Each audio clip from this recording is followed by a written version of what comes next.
प्रभु यीशु मसीह की पहचान में प्रतिदिन बदलते और बढ़ते चले जाएं। आज हम परमेश्वर के वचन से देखेंगे पहला थिस्सलुनीकियों उसका 5 अध्याय उसका 16 से लेके 18 पद तक। जी सदा आनंदित रहो, निरंतर प्रार्थना में लगे रहो, जी हर बात में धन्यवाद करो, हाँ। क्योंकि तुम्हारे लिए मसीह यीशु में परमेश्वर की यही इच्छा है।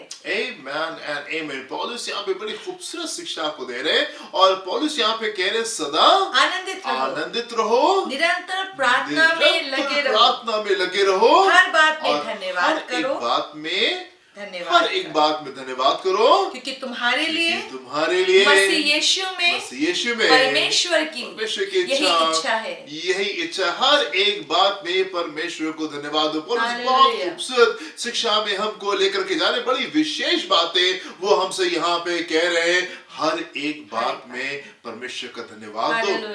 ना ये तो बड़ी मुश्किल सी बात है। अच्छी बातों में तो परमेश्वर को की आराधना करना आसान है, उसको धन्यवाद देना आसान है। जो चीजें खूबसूरत होती है, जो चीजें मनभावनी होती है और सब तरफ शांति होती है, चीजें बेहतर है, हम तंदुरुस्ती में है और सारी चीजें बढ़िया चल रही, तब परमेश्वर को धन्यवाद देना जो होता है वो मेरे प्रिय आसान होता है। पर उन परिस्थितियों में जो गंभीर हैं, जो एडवर्स सर्कमस्टेंसेस हैं, जो बातें हमको अच्छी नहीं लग रही हैं, जब हम बीमार हैं, जब हम दुख में हैं, जब हम कमी में हैं, जब हम घटी में, उसमें परमेश्वर की आराधना कैसे की जाए और उसमें परमेश्वर को धन्यवाद कैसे दिया जाए, उसमें परमेश्वर की महिमा कैसे की जाए जबकि चीजें गड़बड़ है, जबकि चीजें खराब है।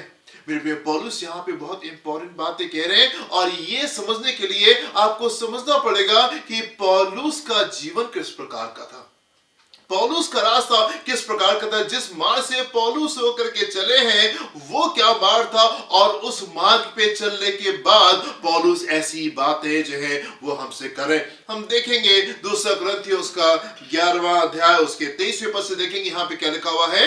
क्या वे ही मसीह के सेवक हैं? जी मैं पागल के समान कहता हूँ जी, मैं उनसे बढ़कर हूँ, अधिक परिश्रम करने में, बार बार कैद होने में। बार बार पौलुस कह रहे हैं कि मैंने ज्यादा परिश्रम किया है और मैं बार बार कैद में गया हूँ, कोड़े खाने में, बार बार मृत्यु के जोखिमों में। जी 5 बार मैंने यहूदियों के हाथ से 39 कोड़े खाए, 3 बार मैंने बेटे खाए, जी 1 बार मुझ पर पथराव किया गया, 3 बार जहाज जिन पर मैं चढ़ा था टूट गया, 1 रात दिन मैंने समुद्र में काटा, मैं बार बार यात्राओं में, नदियों के जोखिमों में, डाकुओं के जोखिमों में, अपने जाति वालों से जोखिमों में, अन्य जातियों से जोखिमों में, नगरों के जोखिमों में, जंगल के जोखिमों में, समुद्र के जोखिमों में, झूठे भाइयों के बीच जोखिमों में रहा, परिश्रम और कष्ट में, बार बार जागते रहने में, भूख प्यास में, बार बार उपवास करने में,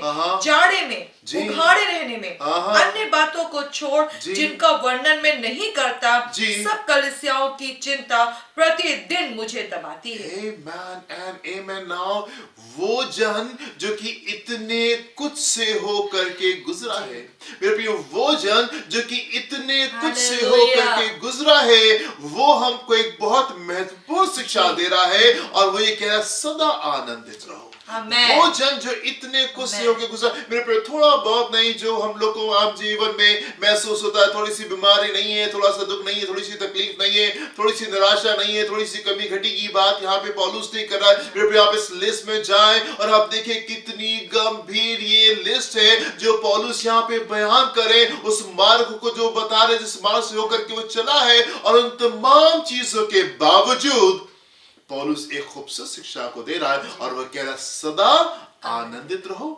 निरंतर प्रार्थना में लगे रहो और हर एक बात में धन्यवाद करते रहो, क्योंकि परमेश्वर की इच्छा तुम्हारे लिए यही, हर एक बात में धन्यवाद करते रहो। मेरे को ऐसा नहीं है कि पौलुस यहाँ पे झूठ बोल रहे हैं, ऐसा नहीं था कि उन दुखों में, उन तकलीफों में जब पौलुस थे तो वो चीजों को फेक कर रहे थे और अंदर कुछ और चल रहा था, पर बाहर एक बड़े अच्छे चेहरे को बनाए हुए थे। नहीं भाई, मसीह जीवन है, प्रभु ने कहा धन्यवाद देते रहो, तो धन्यवाद देना जरूरी है और मन में कुछ और चल रहा है पर मुझसे हाँ प्रभु धन्यवाद, हाँ प्रभु धन्यवाद, ऐसा नहीं मेरे प्रियो। वो झूठ की बात नहीं हो रही। परमेश्वर का वचन हमको झूठी शिक्षा में लेकर के नहीं जाता। परमेश्वर का वचन हमको फर्जी बातों को कहने के लिए उत्साहित नहीं करता। परमेश्वर धन्यवाद हमारे जीवन के अंदर से बहता है। धन्यवाद हमारे जीवन के अंदर से बहता है। दिल की गहराई से उन परिस्थितियों में, उन हालातों में, उन दुखों में, उन निराशाओं में दिल की गहराई से हमारे अंदर से धन्यवाद निकलता है। क्यों? क्योंकि हमको मालूम है हमारा परमेश्वर सामर्थी परमेश्वर, हमको मालूम है हमारा परमेश्वर सिंहासन में बैठा है और वो सब कुछ को करने में सक्षम परमेश्वर है। और हम जानते हैं कि सारी चीजें मिलके हमारे लिए भलाई को पैदा करती है। और हम जानते हैं जिस मार्ग से परमेश्वर हमको लेके जा रहा है हमारे लिए वही उत्तम है, हमारे लिए वही बेस्ट है और हमारे लिए वही खूबसूरती को लेकर के आएगा। हमारा विश्वास परमेश्वर में इतना दृढ़ हो जाता है कि चाहे कैसे मार्ग से हम क्यों नहीं गुजरे, हमारे मुंह से धन्यवाद निकल रहा होता है। हम परमेश्वर की मोहब्बत को अपनी जिंदगी में अनुभव करते हैं। हम परमेश्वर की वफादारी को अपनी जिंदगी में अनुभव करते हैं। हम परमेश्वर की सच्चाई को अपनी जिंदगी में अनुभव करते हैं। हम परमेश्वर के न्याय को अपने जीवन में अनुभव करते हैं। हम परमेश्वर की दया को और उसकी करुणा को अपनी जिंदगी में अनुभव करते हैं और वो हमारे जीवन को खूबसूरत करता चलता है, खूबसूरत करता चलता है। एक प्रेमी पिता के तरीके से, एक प्रेमी पिता के तरीके से वो हर पल हमारे साथ में रहता है। हर मार्ग में वो हमारे साथ में रहता है। चाहे कैसे रास्ते से हम होके क्यों नहीं गुजरे, मेरे प्रिय वो हमारे साथ में रहता है और वो चीजों को खूबसूरत करता है, और वो चीजों को खूबसूरत करता है। अब जब ये रिश्ते में हम परमेश्वर के साथ में आ जाते हैं, जब हम इस खूबसूरत रिश्ते में परमेश्वर के साथ में आ जाते हैं और हम देखते हैं कि वो हर एक कदम पे हमारी सहायता कर रहा है, हर एक मार्ग में, हर एक बात में, छोटी सी छोटी बातों में वो हमारे साथ में रहता है और हमारी अगुवाई करता है। मेरे प्रिय हमारे अंदर से धन्यवाद निकलता है, हमारे अंदर से धन्यवाद निकल आता है। चाहे कैसी परिस्थिति हो, चाहे कैसे समय हो, चाहे कैसा हालात हो, हम निरंतर उसको धन्यवाद दे रहे होते हैं। हम आनंदित रहते हैं, हमारे हृदय में वो आनंद बना रहता है। मसीह की शांति हमारे हृदय में बनी रहती है और हम धन्यवादी रहते हैं। मसीह की शांति हमारे हृदय में बनी रहती है। चाहे कैसी परिस्थिति क्यों नहीं हो, चाहे कैसे हालात क्यों नहीं हो, चाहे कैसा समय क्यों नहीं हो, चाहे कैसा विरोधी हमारे सामने क्यों नहीं खड़ा हो, हमारे अंदर परमेश्वर की शांति बनी रहती है। मसीह की शांति हमारे जीवन में बनी रहती है और हम धन्यवादी रहते हैं, और हम धन्यवादी रहते हैं मेरे प्रिय परमेश्वर के कार्य जो हमारे जीवन में हुए।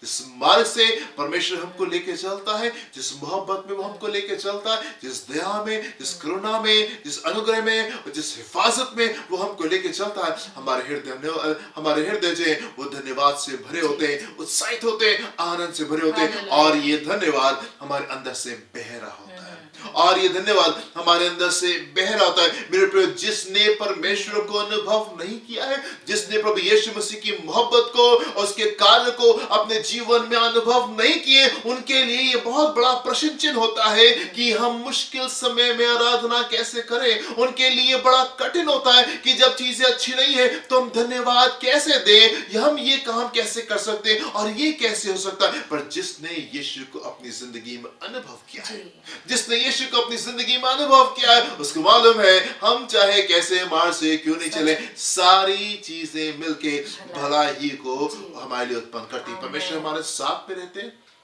हर कदम पे वो हमारी अगुवाई करता है और हमारे लिए सारी चीजों को खूबसूरत बनाता है। इसलिए मेरे प्रियो, हम निरंतर आनंदित रहते हैं, निरंतर प्रार्थना में हम लगे रहते हैं, हम सदा आनंदित रहते हैं, निरंतर प्रार्थना में लगे रहते हैं और हम हर एक बात में परमेश्वर का धन्यवाद देते हैं।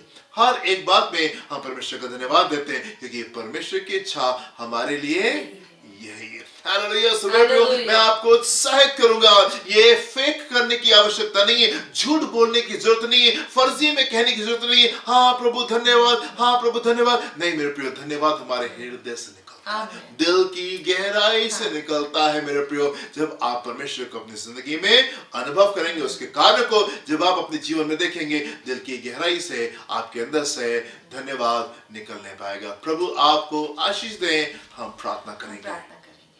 पिता आपके पास में हमारे लिए कितनी खूबसूरत इच्छा है कि हम सदा धन्यवादी बने रहें, क्योंकि प्रभु ये केवल आपको थैंक यू या धन्यवाद कहना ही नहीं है, ये आपको पहचानना है अपने जीवन के हर उस मार्ग में प्रभु, जबकि आपने हमारी सोच और समझ से बढ़कर, हमारी प्रार्थना और विनती से बढ़कर आपने हमारी सहायता करी, हमारी आवश्यकताओं को पूरा किया, हमें हमारे गड्ढों से निकाला, चट्टान पे खड़ा किया, हमारे सरों को ऊंचा किया, हमारे अनादर की संति आदर का दूना भाग दिया। प्रभु हम आपको धन्यवाद देना चाहते हैं, पहचान कर पिता कि आप ही भले हैं, आप ही सही हैं, इसलिए हम आपको धन्यवाद देना चाहते हैं और अपने प्रियों की मदद चाहते के लिए मदद चाहते हैं, इनकी सहायता करें कि सच्चाई पे खड़े हो सके, दुष्कर प्रकार का वो झूठ, वो धोखा, वो चाल जो हमारे लोगों को आपको पहचानने से, आपकी इच्छा को पूरा करने से रोक रही है, वो तमाम चालें प्रभु यीशु के नाम में फेल होने पाए। आपको पहचान कर आपके कामों को समझते हुए धन्यवादी बने रहने के लिए आप मेरे प्रियो की सहायता करें। इस प्रार्थना को प्रभु यीशु के नाम में मांगते हैं। Amen, amen, amen. प्रभु आपको आशीष दे। God bless you. जय मसीह की। जय मसीह की।